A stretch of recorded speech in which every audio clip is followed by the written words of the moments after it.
warahmatullahi wabarakatuh. Alhamdulillahirrabbilalamin. Summa salatu wassalamu ala rasulillahi ajmain. Amma ba'du. Apa kabar teman-teman yang ada di rumah? Semuanya sehat? Alhamdulillah. Tetap menjaga kesehatan diri dari COVID-19. Tetap menjaga diri dengan menggunakan masker, hand sanitizer, dan menjaga jarak dengan tidak berkerumun. Setuju ya? Hari ini ketemu lagi sama Kak Bagus dan si Kimpul. Halo, assalamualaikum teman-teman. Alhamdulillah ketemu lagi sama Kimpul. Kak Bagus, aku ganti baju. Iya, kemarin kamu pakai sarung ya. Sekarang kok nggak pakai sarung, kenapa? Karena aku pengen jalan-jalan. Oh, jalan-jalan. Mau lihat apa? Aku mau lihat sulap. Hah? Lihat sulap? Beneran? Iya, aku bisa sulap loh. Yang benar. Iya Kak, aku punya kipas ajaib. Mana kipas ajaibnya? Itu. Oh ini. Kimpul punya kipas ajaib teman-teman. Ini kenapa disebut ajaib? Ini ajaibnya karena kalau aku tiup nanti bisa rusak. Oh? Ditiup bisa rusak? Iya. Coba buktikan. Nih, coba kita lihat teman-teman. Apakah Kimpul benar-benar bisa membuat kipas ini jadi rusak? Coba ya, coba Kimpul. 3, 2, 1. Iya. Wah, kok bisa rusak begini? Terus ini gimana? Aku kan hebat. Sekarang aku tiup lagi. Dengan tiupan kedua, kipasnya ini akan perbaiki sendiri. Oh, jadi bisa betul lagi. Coba kita lihat teman-teman, bener nggak nih apa yang diucapkan Kimpul? Bismillahirrahmanirrahim. 1, 2, 3. Weh, ternyata bener. Hebat kamu Kimpul. Iya dong Kimpul, ajaib kan, ajaib kan. Selama belajar di rumah, Kimpul juga bisa belajar sulap. Oh gitu. Tapi sulap ini bohong-bohongan apa betulan sih Kimpul? Bohong-bohongan. Oh, bohong-bohongan. Ternyata bohongan teman-teman. Kok bisa bohong-bohongan? Iya, ini kan kipasnya sudah dibikin sedemikian rupa supaya bisa protol dan bisa betul. Oh gitu. Kalau protol gimana? Kalau protol gampang teman-teman. Cuma digeser ke sebelah kanan begini. Loh, protol. Kalau betul gimana caranya? Digeser ke sebelah kiri seperti ini. Oh gitu. Jadi ini sebetulnya enggak ditiup pun bisa rusak. Iya. Enggak ditiup juga ini bisa betul. Begini. Iya. Iya. Oh ternyata sulap itu bohong-bohongan teman-teman. Ya nggak apa-apalah main-mainan. Kak Bagus. Iya kenapa Kimpul? Teman-teman di rumah sepertinya ingin mendengarkan dongeng lagi. Masa sih? Iya, mereka rindu. Ya udah, Kak Bagus mau dongeng. Kimpul mau dengerin nggak? Mau dong. Teman-teman di rumah juga mau mendengarkan dongeng dari Kak Bagus kan? Ya, mau ya, mau. Pelan-pelan ngomongnya. Kita kan ada di masjid. Oh iya, Kimpul lupa. Ya udah, Kak Bagus mau menceritakan sesuatu yang seru. Tapi hari ini ceritanya bukan tentang dongeng. Karena ini cerita kisah nyata pada zaman dahulu kala di zaman Rasulullah. Mau mendengarkan teman-teman? Mau. Ya udah, siap-siap ya. 3, 2, duduk yang manis, yang rapi, dan siap-siap mendengarkan penuh konsentrasi. Kimpul, boleh berdiri di sana ya. Oke. Teman-teman, hari ini sungguh luar biasa. Kak Bagus senang sekali bisa ketemu lagi sama kalian. Menemani kalian yang tetap berada di rumah. Walaupun sebentar lagi kita akan mulai belajar di sekolah pada tanggal 13 Juli. Tetapi ternyata masih belajarnya online. Masih tinggal di rumah, belajarnya lewat handphone, lewat internet, dan lain sebagainya. Tapi jangan khawatir. Karena kita akan mengisi waktu dengan hal-hal yang bermanfaat. Setuju teman-teman? Oke, tepuk tangan dulu dong buat kalian. Langsung aja, Kak Bagus hari ini mau bercerita tentang kisah seorang sahabat Rasul yang bernama Uwais Al-Qarni. Siapa namanya? Betul sekali, Uwais Al-Qarni. Begini kisahnya. pada saat itu Rasulullah dan para sahabat sedang pergi berperang. Tiba-tiba ada seorang pemuda datang ke rumah Rasulullah. Pemuda itu dari negeri yang sangat jauh, dari negeri Yaman. Jauhnya kurang lebih 300 km teman-teman, menuju kota Mekah dengan berjalan kaki. Jalan kaki. Jalan kaki? Capek dong, nggak naik Grab aja. Kan belum ada Grab. Waktu itu hanya kuda saja dan juga onta yang digunakan untuk transportasi. Tetapi sang pemuda dari Yaman ini ternyata dia tidak punya kuda, apalagi punya onta. Dia pergi dengan jarak yang sangat jauh berjalan kaki untuk bertemu dengan Rasulullah. Seorang yang betul-betul dia kagumi, dia tiru kepribadiannya. Rasulullah Sallallahu Alaihi Wasallam. Pemuda ini dengan badan yang cukup lusuh karena akibat dari perjalanan, dia telah sampai di depan pintu rumah baginda Rasul yang sangat sederhana. Pintunya terbuat dari kayu teman-teman. Lalu pintu tersebut diketok oleh sang pemuda. Assalamualaikum. Pemuda tersebut mengucapkan salam. Dan dari dalam rumah ada yang menjawab salamnya. Waalaikumsalam. Siapakah gerangan di luar? Aku adalah Uwais Al-Qarni, ingin berjumpa dengan Rasulullah. Maaf wahai Uwais, sesungguhnya Rasulullah belum pulang dari medan perang. Beliau dengan para sahabat yang lain masih berada di medan perang. Akhirnya Uwais Al-Qarni pun tidak jadi bertemu dengan Rasulullah. Di dalam hatinya Uwais Al-Qarni berkecamuk sebuah rasa antara ingin sekali menunggu Rasulullah atau dia harus pergi meninggalkan rumah Rasul karena dia teringat pesan ibunya tercinta. Apa pesan ibunya? Ketika sebelum berangkat pergi ke Makkah, ibunya telah berpesan, "Wahai Uwais, ibu sudah tua nak. Kalau engkau sudah sampai di depan rumah Rasulullah, segeralah engkau pulang nak. Karena ibu tidak ada yang menunggu di sini siapapun juga." Akhirnya dengan berat hati, Uwais Al-Qarni kembali pulang berjalan kaki ke negeri Yaman karena teringat dengan pesan ibunda tercinta. Uwais jalan kaki. Sesampainya di rumah, Uwais beraktivitas seperti biasa. Dan ibunya pada kala itu sedang sakit yang teramat sangat parah. Tidak bisa bergerak dari tempat tidurnya. Makan disuapin sama Uwais. Minum dituangkan minumnya sama Uwais. Bahkan termasuk buang air besar dan buang air kecil dan juga mandi hanya terbaring seluruhnya dirawat oleh Uwais Al-Qarni. Tapi Uwais tidak pernah mengeluh teman-teman, karena dia tahu bahwa surga itu terletak di telapak kaki ibunya. Kemudian di kala itu ibunya memanggil, "Wahai Uwais, sini nak, ibu ingin mengatakan sesuatu." Uwais pun segera mendatangi perintah ibunya. "Ada apa wahai ibunda? Ada apa? Apa yang engkau butuhkan? Insya Allah akan aku lakukan." Uwais, ibunya menyampaikan sebuah permohonan. "Ibu itu ingin naik haji nak. Tapi apa mungkin bisa naik haji?" Uwais kaget. "Ibu ingin naik haji?" "Iya, tapi apa bisa ya nak?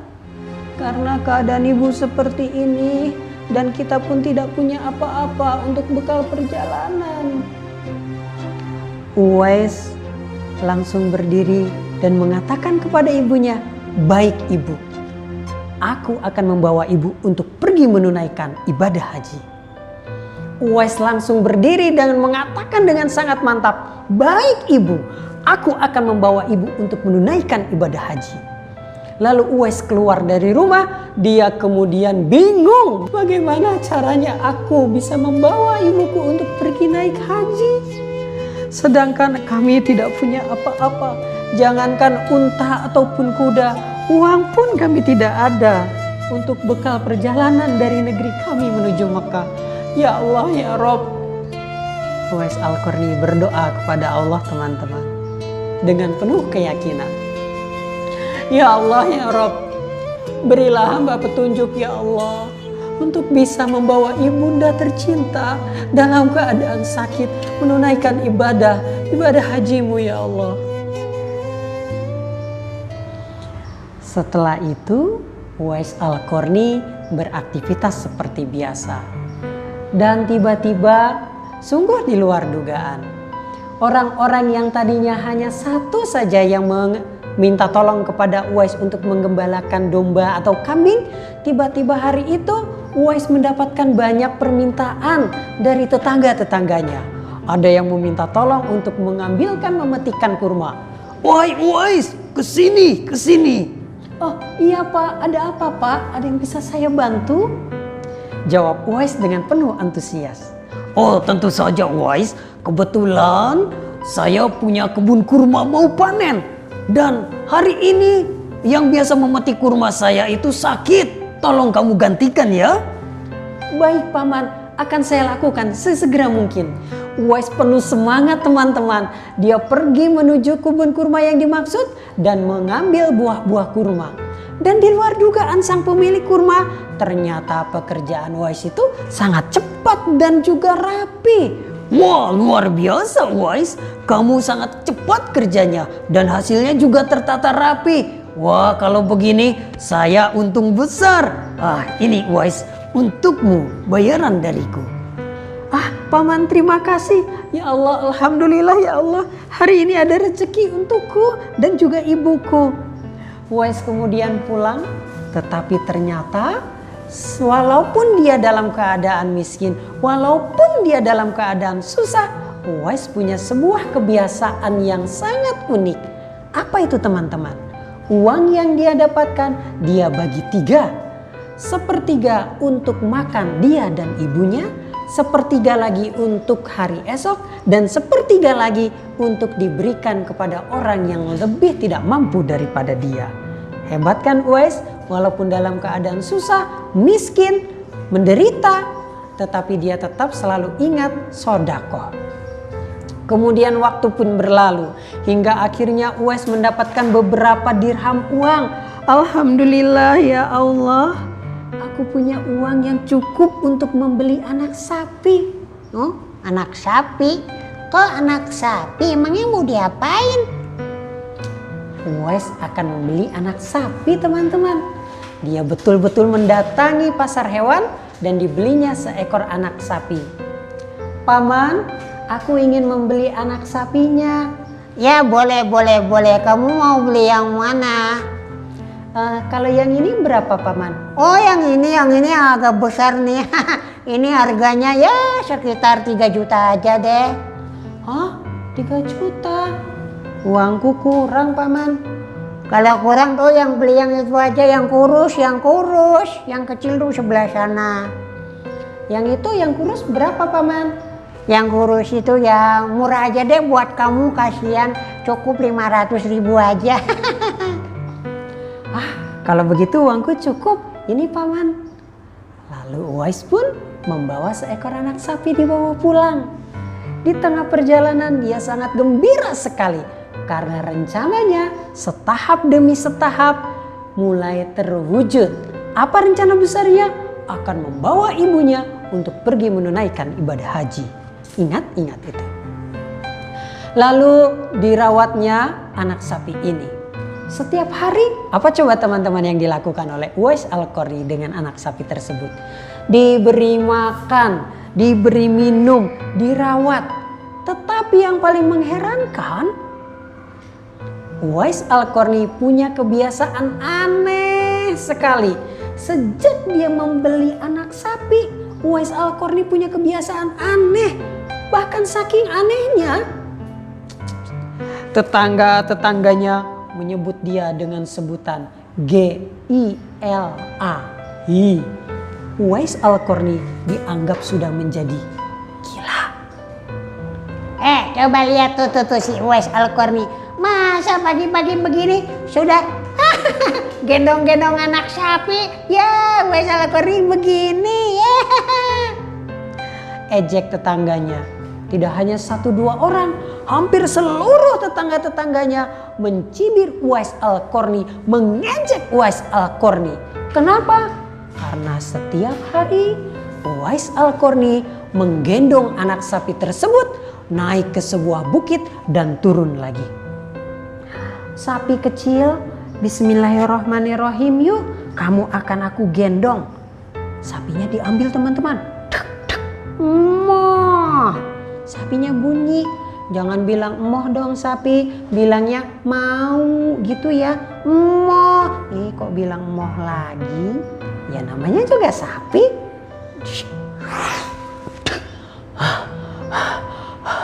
Uwais Al-Qarni akan menggendong anak sapi naik ke bukit teman-teman. Bismillahirrahmanirrahim, ya Allah, kuatkan langkahku ya Allah. Ayo sapi, kamu bisa kan ya diajak kerjasama, jangan goyang-goyang ya, apalagi moh. Moh lagi. Gak apa-apa deh, bismillahirrahmanirrahim. Uwais Al-Qarni melangkahkan kakinya yang pertama, kedua, ketiga, keempat, dan seterusnya sampai naik ke atas bukit. Sesampainya di atas bukit, capek pasti, lelah iya, pegel-pegel. Itu yang dirasakan oleh Uwais Al-Qarni. Bahkan tidak hanya itu, kepanasan juga teman-teman. Keringatnya bercucuran. Aduh sapi, capek juga nih aku nih. Ini hari pertama ya kamu tak gendong. Kata sapinya. Dan tidak cukup sampai di atas bukit, Uwais Al-Qarni membawa kembali anak sapi itu sambil digendong di atas pundaknya. Ayo sapi, sekarang kita turun. Bismillahirrahmanirrahim. Ya.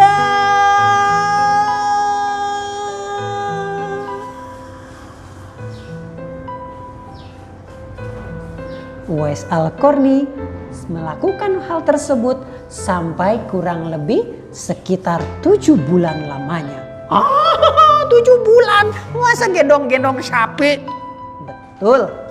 Selama 7 bulan itu ada sebuah hal yang tidak dipikirkan oleh orang lain dan hanya Uwais Al-Qarni yang tahu. Apa itu teman-teman? Kira-kira apa ya? Kalau misalkan kalian ngangkat barbel, selama 7 bulan apa yang terjadi dengan tanganmu? Betul, tangannya menjadi kekar, tenaganya pun juga jadi banyak. Itulah yang dilakukan oleh Uwais Al-Qarni. Selama 7 bulan dia menggendong anak sapi tadi sampai sapinya menjadi besar. Saking besarnya, ketika sapi itu dijual mendapatkan untung yang sangat banyak sekali. Lalu uang hasil penjualan sapi tersebut digunakan oleh Uwais Al-Qarni sebagai bekal perjalanan menuju ibadah haji ke negeri Mekah. Hebat sekali teman-teman, luar biasa. Kemudian setelah sapinya terjual dan tubuh Uwais Al-Qarni pun menjadi kekar. Orang-orang tetangga-tetangganya mulai sadar. Wah, Uwais Al-Qarni itu jebulane ya. Jebulane kok wong Jawa iki wong Yaman apa wong Jawa? Ternyata Uwais Al-Qarni punya niat yang tidak dia beritahukan kepada siapapun, hanya dirinya dan Allah Subhanahu wa taala yang mengetahui. Mereka menjalankan aktivitas itu demi sebuah cita-cita mulia. Apa itu teman-teman tadi? Betul sekali, memberangkatkan ibunya untuk ibadah haji. Wah, Uwais Al-Qarni badannya sekarang koker ya. Gagah men ya. Wah, kaya aderai. Sekarang semua orang terkagum-kagum kepada Uwais Al-Qarni. Mereka baru sadar bahwa apa yang selama ini dilakukan oleh Uwais Al-Qarni yang disebut mereka sebagai orang gila, ternyata niatnya tulus ikhlas untuk memperjuangkan cita-cita ibunya untuk bisa menunaikan ibadah haji, teman-teman. Nah, apa yang selama ini dilakukan seperti membawa seekor sapi naik turun ke atas bukit, mereka sekarang baru tahu. Wah, ternyata Uwais Al-Qarni selama ini niatnya mulia, hebat sekali ya. Anakku kalah ya. Anakku bisanya main PS doang, apa ya? Uwais Al-Qarni tidak seperti itu. Dia punya sebuah cita-cita yang dia tanamkan di dalam impiannya lillahi ta'ala untuk membahagiakan orang tua dan menunaikan ibadah haji. Setelah sapi yang besar itu dijual dan uangnya kemudian di tangan Uwais Al-Qarni, Uwais Al-Qarni bersyukur tiada terkira sampai-sampai meneteskan air mata. Ya Allah, ya Robbi, alhamdulillah ya Allah, Engkau telah mengabulkan doa hamba ya Allah. Terima kasih ya Allah. Bismillah, aku akan membawa ibuku untuk pergi naik haji sekarang juga. Lalu Uwais Al-Qarni pergi dengan sangat terburu-buru karena bahagianya. Ibu! Uwais Al-Qarni berlari sangat cepat, teman-teman. Ibu!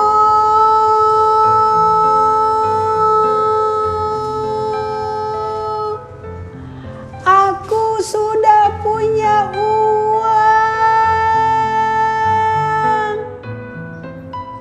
Uangnya digunakan untuk biaya perjalanan selama ibadah haji berlangsung. Sesampainya di rumah, Ibu, alhamdulillah sekarang Ibu akan aku ajak untuk naik haji. Ibunya kaget, teman-teman. Apa nak? Ibu akan naik haji? Caranya gimana? Ibu tidak usah khawatir. Aku sudah punya biayanya, Bu. Aku sudah menjadi kuat juga. Ibu akan aku gendong dari rumah ini sampai ke Masjidil Haram di Mekah sana. Hah? Mau digendong? Apakah engkau kuat menggendong ibu yang sudah tua renta ini? Ibu, aku telah berjuang, aku telah berikhtiar sekuat tenagaku. Sekarang waktunya aku akan berbakti kepada ibu, mewujudkan cita-cita ibu untuk pergi naik haji. Ya Allah, ya Rob, sungguh bahagia aku ya Allah, dikaruniakan anak soleh seperti Uwais Al-Qarni ini ya Allah. Ibunya memanjatkan sebuah doa. Apa bunyi doanya? Ya Allah, apabila yang diminta oleh Uwais Al-Qarni, mohon kabulkanlah ya Allah. Apapun permintaan Uwais Al-Qarni, kabulkanlah ya Allah.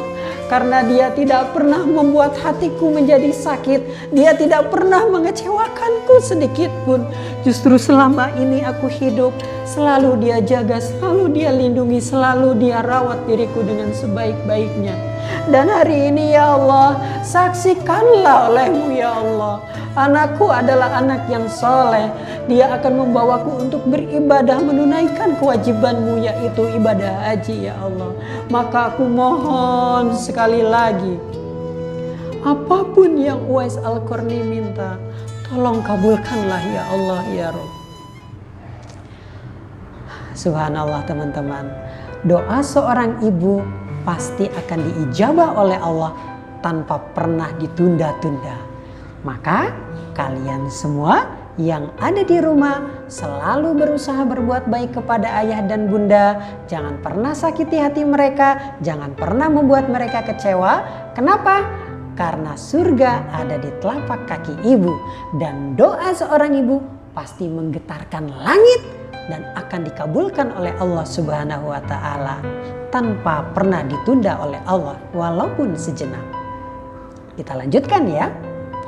Kemudian Uwais Al-Qarni membersihkan ibunya, dimandikan, lalu dengan mengucapkan bismillah, dia membawa ibunya, digendong di punggung.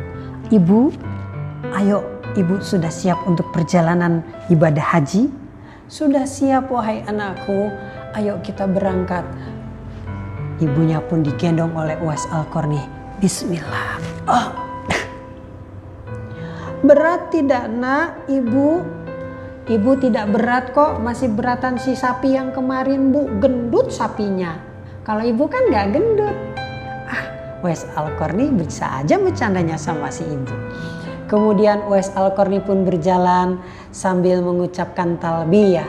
Labaik Allahumma labaik, labaik la syarika laka labaik, innal hamda wa ni'mataka laka wal mulk la syarikalah.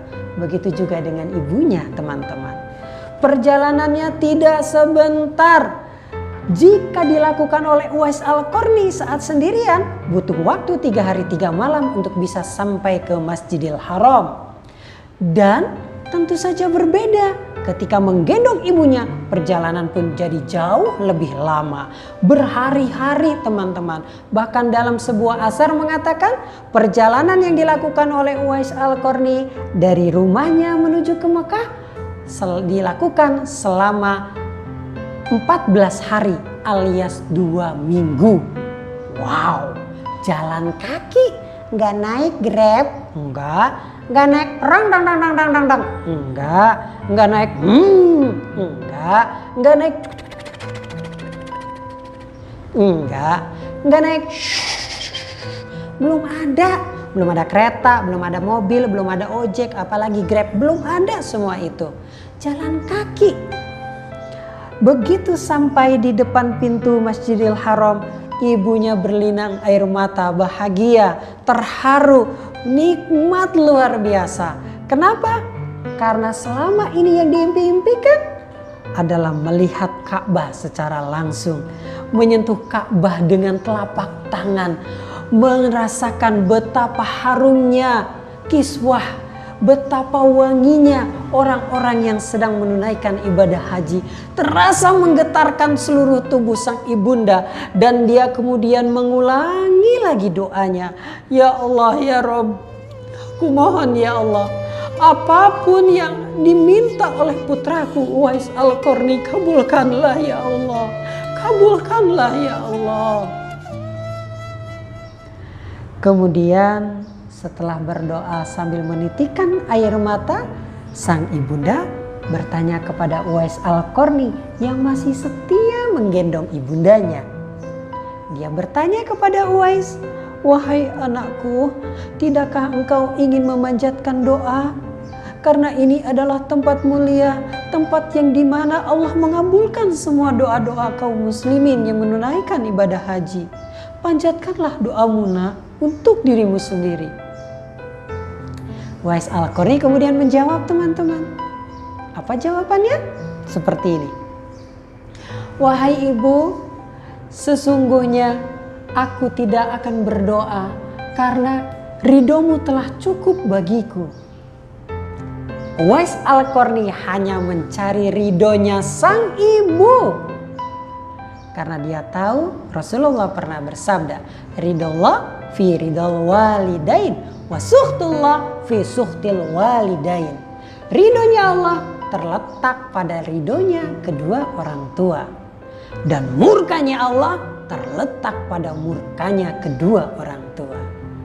Subhanallah, walhamdulillah, wala ilaha illallah, wallahu akbar.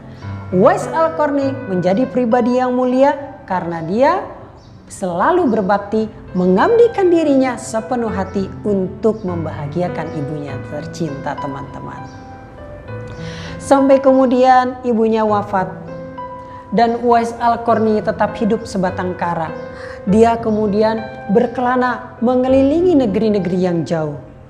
Kemudian Rasulullah memberikan sebuah pesan kepada 2 orang sahabatnya, yakni Umar dan juga Ali. 2 sahabat mulia yang dijamin masuk surga. Apa pesannya Rasulullah kepada 2 sahabat mulia ini? Dengarkan baik-baik. "Wahai 2 orang sahabatku, sesungguhnya di zaman kalian nanti, kalian harus mencari seorang laki-laki yang punya bekas luka di telapak tangannya. Dan mintalah doa kepadanya. Wejangan tersebut oleh Sayyidina Umar dan Sayyidina Ali kemudian dilaksanakan teman-teman. Mereka berdua ini selalu bertanya-tanya kepada setiap kabilah yang datang ke Makkah. Apakah ini kabilah dari negeri Yaman? Betul wahai Amirul Mukminin Umar. Ada apa sesungguhnya? Bertanya kepada kami. Apakah ada di antara kalian seorang yang bernama Uwais Al-Qarni yang terdapat bekas luka di telapak tangannya? Sebentar wahai Amirul Mukminin, saya tanyakan dulu sama rombongan ya. Teman-teman, ada nggak yang namanya Uwais Al-Qarni? Nggak ada. Tidak ada. Laono. Wahai Khalifah Umar, tidak ada orang yang bernama Uwais Al-Qarni. Mungkin di rombongan yang lain. Kami pamit dulu wahai Amirul Mukminin. Assalamualaikum. Waalaikumsalam. Silahkan. Umar terus mencari. Begitu juga dengan Sayyidina Ali. Di mana sesungguhnya orang yang bernama Uwais Al-Qarni ini? Dan akhirnya ada seseorang yang melaporkan keberadaan Uwais Al-Qarni, teman-teman. Dia sedang duduk beristirahat menunggu armada hewan-hewan yang membawa barang-barang yang akan dibawa oleh para jamaah haji. Uwais Al-Qarni sedang duduk sendirian sambil menunggu hewan-hewan yang membawa barang-barang. Dari arah belakang, Sayyidina Umar menepuk bahu Uwais Al-Qarni. Assalamualaikum. Uwais Al-Qarni kaget.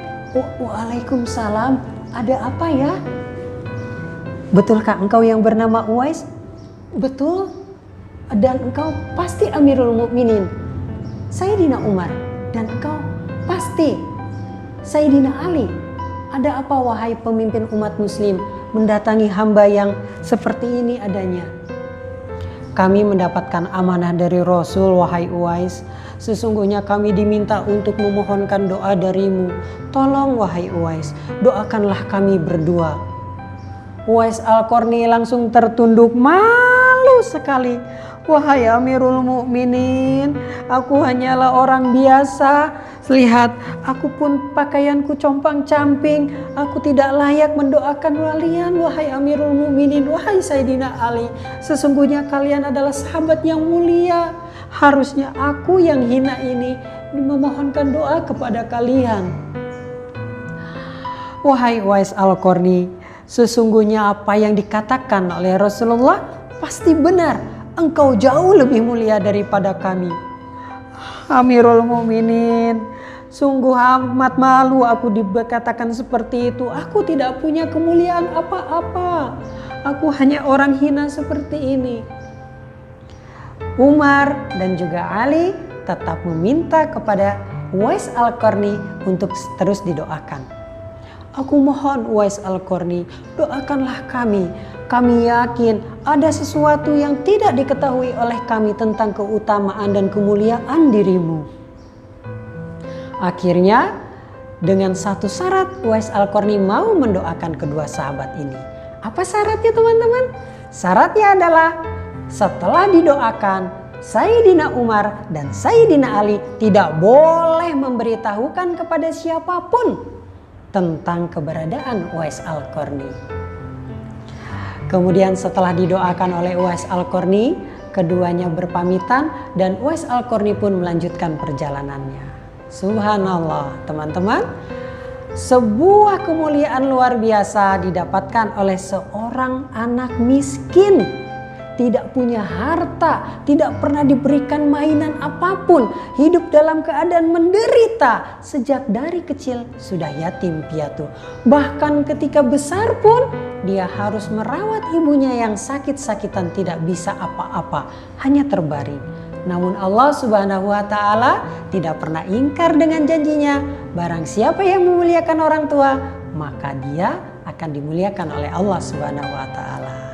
Nah, sekarang pertanyaannya dari Kak Bagus adalah, apakah kalian mau dimuliakan oleh Allah? Mau? Pasti mau. Caranya gampang, tinggal tiru Uwais Al-Qarni, selalu patuh kepada orang tua, layani mereka, buat mereka bahagia, buat mereka bangga, jangan pernah menyakiti hati mereka. apalagi menyakiti hati seorang ibu. Sungguh besar dosanya. Baik, sampai di sini dulu cerita dari Kak Bagus tentang Uwais Al-Qarni. Ingat, tetap menjaga kesehatan, lindungi diri kalian dari COVID-19 dengan memakai masker, hand sanitizer, dan menjaga jarak. Sampai ketemu lagi dengan Kak Bagus di perjumpaan yang akan datang. Billahi taufik wal hidayah. Wassalamualaikum warahmatullahi wabarakatuh.